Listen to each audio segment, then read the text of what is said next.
These past couple of hours have been a bit of a whirlwind, so let me walk you through what I've been experiencing so you can experience the same thing. So a few days ago, Idle was in the news because they're re-debuting their old Hebrew-speaking talents and rolling them into their EN branch and giving them some new outfits, and I hadn't had the chance to actually look into their new debuts until today. So I'm minding my own business, watching Katarina Cutie be a cutie, and checking out Nikki Ray as well, just enjoying my time. And I pop over to Twitter to see what Aviel, the CEO, has been up to, and he's out here publishing the ways he's going to reinvest company money into their talents. So I was excited and fully hyped to talk just about this and make an entire video about this. And I won't go over this word for word like I originally intended for the entire video, but I do still want to take a moment to highlight some of the key points. Apparently the talents get a official company credit card, so they can easily purchase things like video games and equipment and other such stuff. He then says that every quarter the talents get a budget for projects in the amount of $1,500 or 20% of the quarter's revenue, whichever is higher. So either 20% of their own earnings gets reinvested into their projects, or he's personally footing the bill to make sure they have a bare minimum amount available to them to pursue their dreams, which I think is fantastic. He then talks about how after the donathon, the company is not going to profit from any of the donations. It's all getting reinvested, and we can look forward to a secret project. Everything looks sunny, everything looks good. I'm happy.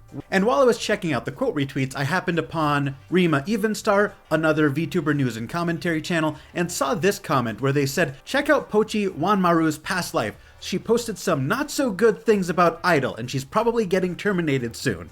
Which took me by surprise. I wasn't expecting an expose on Idle, one of the only VTuber companies I actually like, so that threw me through a loop. And for anyone not familiar with the name, this is Pochi, and she's been on a bit of a hiatus. Her most recent post just telling people that she's actually still alive and that she's just busy. But it seemed that there was some drama actually going on behind the scenes. So I tried to see what Nusagi had to say, and all he had to say is, man, small corpo VTubing is on fire today, huh? Which is not helpful for figuring out what the actual fuck actually happened. I eventually tracked down the Google document that Pochi's alternate account posted, allegedly exposing Idle DN for all of their bullshit. But not only is the Google document no longer available, neither is the past life account. It's all been wiped clean. So by the time I even get to the news story, the evidence of the news story is already gone. Then I found this comment from Shiny Piprup where they say that Pochi blocked them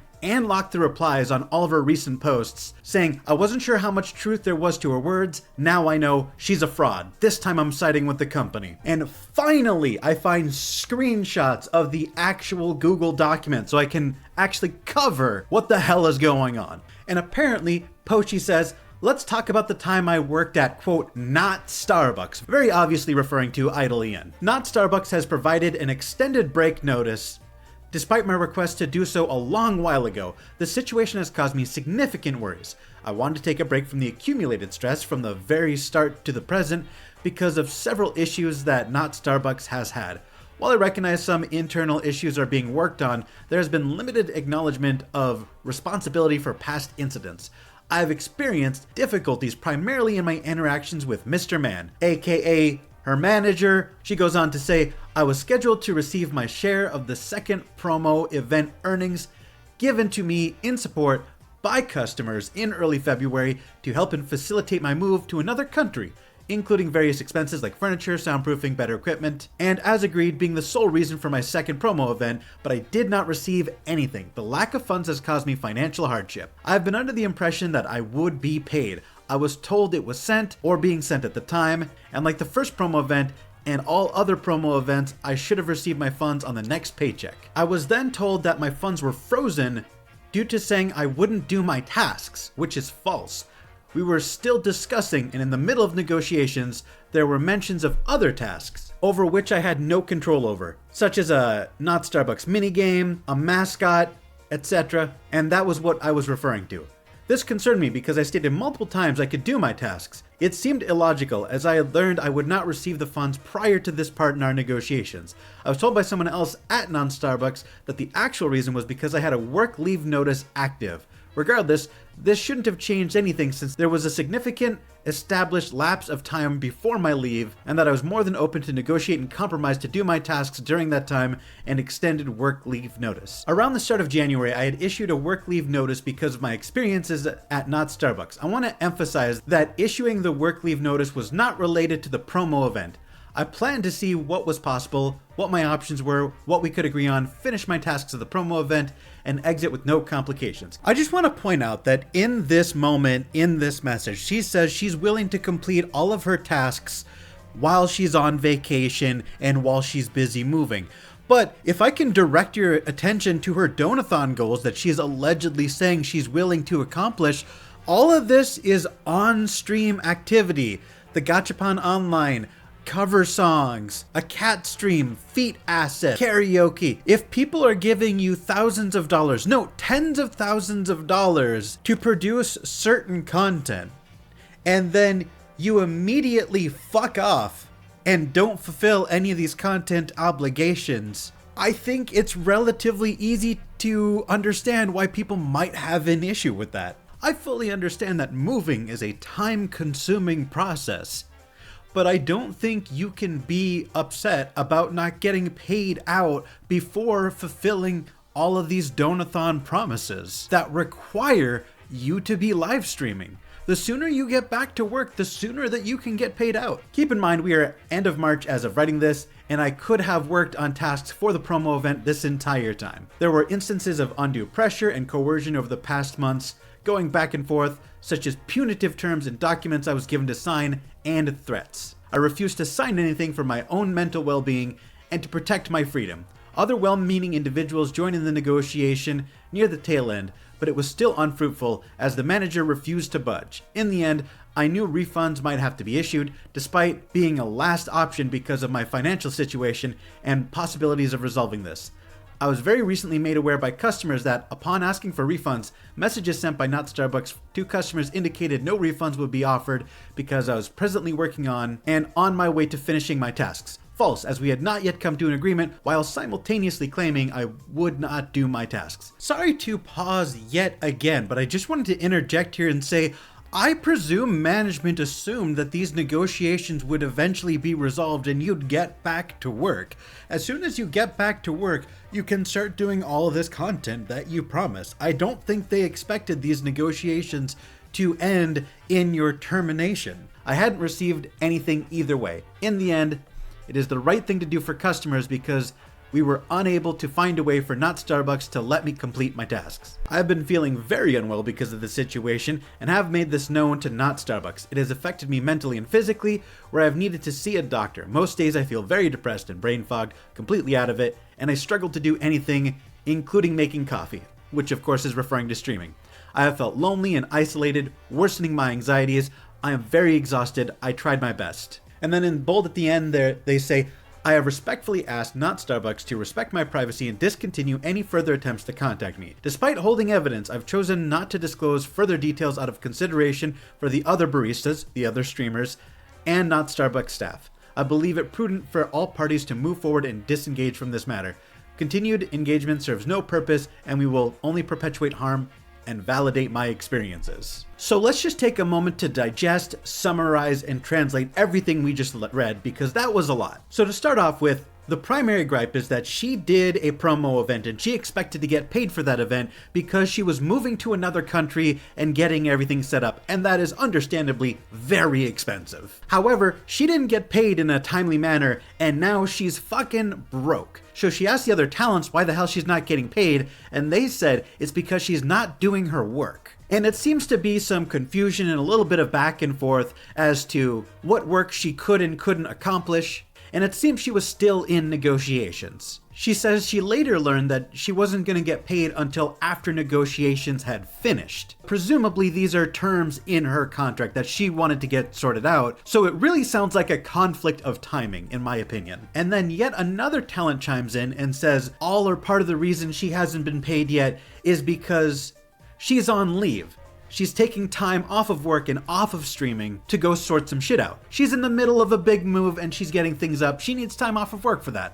But it sounds like the CEO was not willing to budge on these terms. She wanted a better contract, he wasn't gonna budge. Now, because he's not willing to budge on these terms, she feels like she's being coerced into signing a bad contract. And she even alleges that threats were being made against her for not signing her contract. And presumably because this whole situation is very stressful and very time consuming, it sounds like other talents come in and try to negotiate, but ultimately negotiations go nowhere. And I do want to take a moment to say I genuinely respect the other talents for coming in to try and resolve this messy situation. And I am phenomenally curious as to exactly what the terms they couldn't come to an agreement on were, because presumably everybody else in the company has agreed to the same or similar contract to the one Pochi was refusing to sign. And then she goes on to say that this situation has been so stressful, financially, emotionally, physically, that she had to go see a doctor because she just can't handle the stress of this constant arguing and the negotiating and getting nowhere and not being able to get what she wants out of the contract. And then she ends by saying she's completely cut off contact with the company and is no longer willing to negotiate. What really surprises me about this whole situation is that fans are not taking the talent's side in this situation, which is bizarre to me because normally the fan base is 100% on the talent side over the company's side every time. But the more I look into it, the more I see people siding with the company, such as this commenter saying, "It's starting to look like she took the money and ran." I've been seeing that sentiment floating around, especially from people who were following her past life account. They go on to say that Pochi has, quote, always been a Menhera. She was also very close with Riro. And for anyone who does not know, Riro Ron was a previous Idol EN talent who got terminated for taking pills on stream and sleeping with the manager. And I would normally say allegedly there, but the manager she was allegedly sleeping with got fired, and there was a screenshot of her in her stream saying that she was gonna take a funny pill on stream, along with a bunch of other stuff that we won't get into. So it seems like this commenter is associating Pochi with a known wildcard who worked for this company, who created a lot of buzz and created a lot of drama, and also did not get a lot of fan support when they left Idol. This commenter going on to say, she came back from her hiatus, immediately did a donathon, then goes on another hiatus a month or two later and doesn't do any of her donathon goals. Now she's complaining that the company isn't giving her financial assistance because she's not doing her donathon goals. And everyone is feeling scammed by her because it's really looking like she's taking the money and running. And if you recall from the previous summary, the reason she wasn't doing her donathon goals is because she was in the middle of contract negotiations with the company. But it seems like the fans are genuinely upset that the only thing she seems to care about is money, and she's not giving fans the content they expected. And the thing is, even though my natural bias inclines me to believe the talent over the corporation, Idol specifically is one of the few companies that breaks that bias. Part of the reason it makes it hard to believe Pochi in this situation is that all the other talents are fulfilling all their obligations, all the other talents are happy with the company, and even Pochi herself admitted that other talents tried to intervene on her behalf and settle this dispute. And that just doesn't sound like the behavior of talents who are stuck at an inherently bad company. I mean, compare this behavior to what we've seen at Niji Sanji, where as soon as we started seeing cracks, those cracks became an absolute waterfall, and it feels like the dam just shattered on everything happening at Niji Sanji, where everyone who leaves that company has some shit to say. That's a situation where every time a talent leaves Niji Sanji and reincarnates, they corroborate each other's stories. Everyone's got a horror story from that company. And I just don't see that at Idol. You know what I see at Idol when I'm going through their tweets and they're talking about working at the company? They're saying things like this. This week has been amazing. In this past time, I learned you can overcome difficulties if there is someone willing to listen when you come forward with your struggle. Luckily there was, and I was brave enough to come forward. When I am facing tough times, I do the only thing I know. Put it aside and channel it to creativity. That's how I survived. I poured my soul into making this happen, and it was all me, with the help of others, of course. And look at that. Patience and hard work are paying off. I've been getting so much positive comments about my model and my debut. This is unbelievable. My heart is full, and I am so grateful for this. Really, thank you so much. Rest assured, this doesn't mean that my hard work is done. It's just the beginning, and I'm ready to bring it. I love you all. Now, does that strike you as corpo speak? Does that strike you as someone who's just saying nice things just because they work for the company and because they're required to say nice things about the company they work for?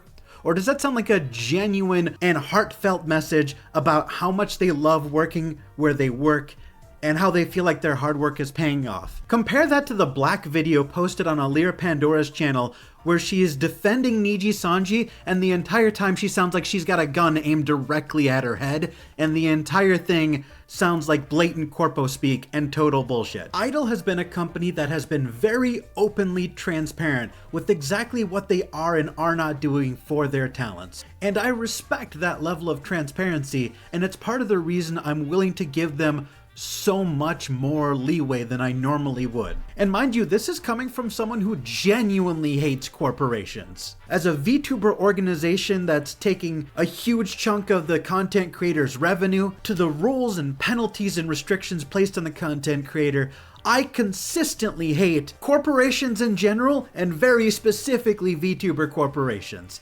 And yet, here I am, genuinely convinced that this might be a situation where the corporation is in the right. And it seems the fan base feels the exact same way. But at the end of the day, all of this is conjecture. None of us know exactly what went down between the talent and management, and because of privacy and NDAs, we'll likely never find out the whole truth. And it's entirely possible that I'm completely misreading this entire situation. And that's why I pass the question off to you. What do you guys think is happening? Do you think this is yet another case among countless where we've got a predatory small VTuber company absolutely imploding and treating their talents like shit, as we have seen time and time and time again on this channel? Do we think Pochi is taking the money, betraying her fans, and running? Or do we believe that this is just a case of messy and complicated contract negotiations and disagreements between talent and management that kind of just turned into a meltdown where nobody wins and nobody's happy? What are your thoughts on this? I'm very interested to read your opinions in the comment section down below. Bye, guys. Let me tell you the story. All about how I'm really smart and this company is going to hell because of me. I'm gonna dox my boss as a power play, how about that? Listen, it was an hour. My contract says I stream for an hour and then I can leave. Mr. CEO, he cannot fucking stop me from going. And I say to Mr. CEO, you know what would be really funny? What if you just gave me some money, right? This is what Mr. Biel sounds like. My name is Biel Bassin from Idol Virtual Talents Limited, and I'm firing you now. You're dead. I've killed you. And I'm gonna go... Ah! Management assumed this stream was gonna make money.